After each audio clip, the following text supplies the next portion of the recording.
Première, l'Audi TT 3e génération.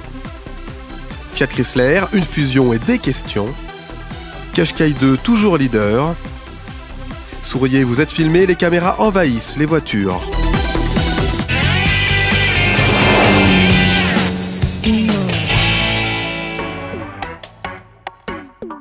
Le TT est devenu un classique pour Audi. La 3e génération, dévoilée en première mondiale à Genève, ne révolutionne pas le look du petit coupé aux anneaux. Il a même des faux airs de l'original TT de 98. Il fallait qu'on garde cette ligne du TT qui fait sa force, tout en lui donnant aussi les traits actuels qui font la force de la marque, les feux à LED ou les phares Matrix par exemple. Instantanément, on reconnaît un TT et instantanément en l'envoyant, on voit que c'est une nouvelle voiture. L'évolution technologique est nettement plus poussée, plus court, 4,18 m. Il est aussi plus léger de 50 kg et toujours aussi sportif et joueur. TT, c'est la touche jeune d'Audi. La TT a toujours été une icône du design d'Audi. Ça nous donne du prestige et ça nous apporte une clientèle jeune. Coup double d'Audi qui dévoile aussi ce TTS, version ultra sportive, moteur 2 litres 310 chevaux. Il avale le 0 à 100 en 4 secondes 7. Et pour le pilote, Audi a créé ce tout nouveau cockpit. Alors la grande nouveauté, c'est qu'on va pouvoir configurer ce tableau de bord en fonction des besoins du conducteur.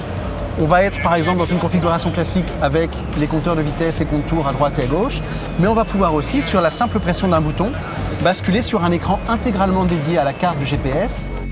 2 motorisations sont proposées pour ce TT, essence 230 chevaux et surtout diesel 184 chevaux qui devrait assurer le gros des ventes, prix de base 35 000 €.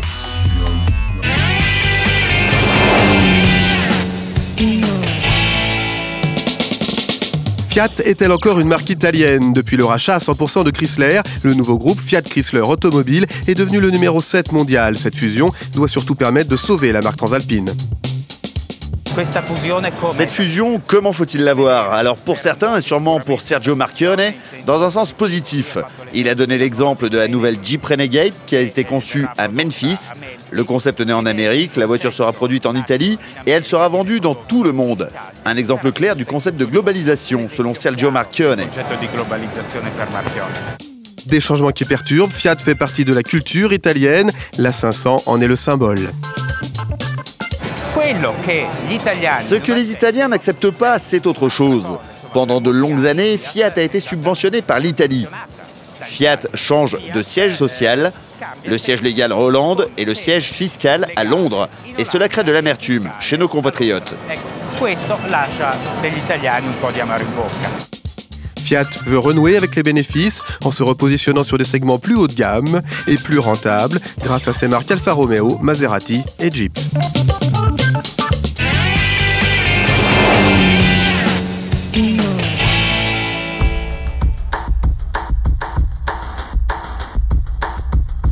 Le pionnier des crossovers se relook, un nom imprononçable, Qashqai, devenu un best-seller, plus de 2 millions de modèles vendus dans le monde. Après 7 ans de loyaux services, le Qashqai se remet au niveau de la concurrence. Nouvelle plateforme, plus longue, 4,38 m, plus large, la ligne gagne en dynamisme, l'intérieur est nettement plus cossu. Les clients se sont plaints que la qualité de l'intérieur n'était pas à la hauteur attendue parce que la voiture avait 7 ans. Donc il a été considérablement mis à jour. Le toucher des matériaux à l'intérieur est maintenant l'égal des berlines du segment D. En fait, lors des tests produits, les clients ont dit que l'intérieur ressemble plus à une Volkswagen Passat du point de vue de la qualité. Le Qashqai 2 offre une panoplie de nouvelles technologies très riches pour le segment, freinage d'urgence, surveillance d'angle mort et changement de fil. Montée en gamme et en prix, tarif de base 21 490 € en essence, 24 000 € pour le diesel.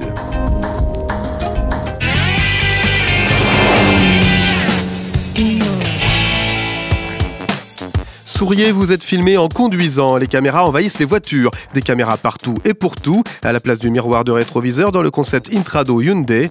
Des caméras pour l'aide au stationnement, l'anticollision et l'évitement de piétons.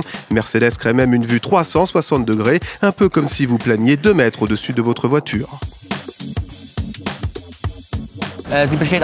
L'image est reconstituée grâce aux 4 caméras positionnées autour de la voiture. On peut allumer la caméra à 360 degrés en appuyant sur le bouton. Ça donne une vue d'ensemble de la voiture. Au rayon accessoires, dans la halle 7, la caméra d'habitacle a aussi la cote.